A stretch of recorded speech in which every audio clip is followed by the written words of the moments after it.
Welcome to Don Paul Enterprises, 5 Reasons Small Business Owners Don't Use Webinars to Grow Their Business. This is part 1, the fear of getting in front of the camera. Did you know you can create dynamic webinars without ever appearing on the screen yourself? So if it's your fear that without your smiling face, your webinar will be boring or not interesting, we can help you get over that fear, because it's not your presence that you need to be concerned about when creating your webinar, it's your content. Content is king, always has been, and your audience would love to see you, but they're more interested in getting their questions answered and getting their problem solved. And you can do that. You have great content. You can create great dynamic webinars. So let's take a look at our main character here, Susan B. Author, and her perceived challenges in using a webinar. Susan loves to write, but she's unhappy.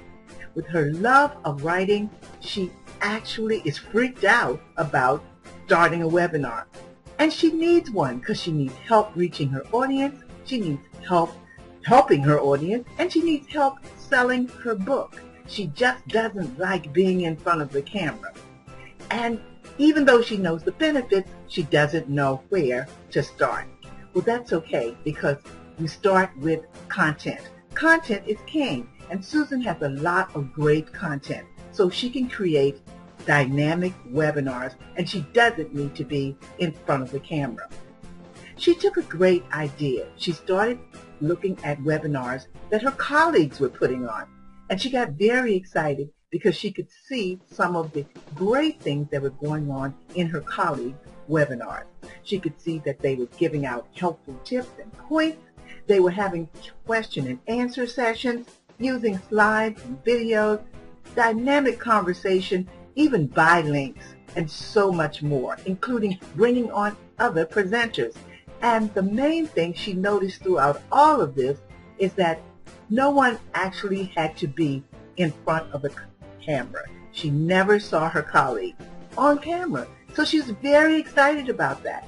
She'd sign off a webinar and really ready to take action. And off she went. But it didn't take long before another fear came into place. Can she operate the webinar software? That's fear number 2. Is it challenging? Is it complicated? Is it time-consuming? Susan is not tech savvy, and so this will take us to our next video in part 2 about webinars. Getting what's user-friendly, keeping it simple, sweetie, and saving time.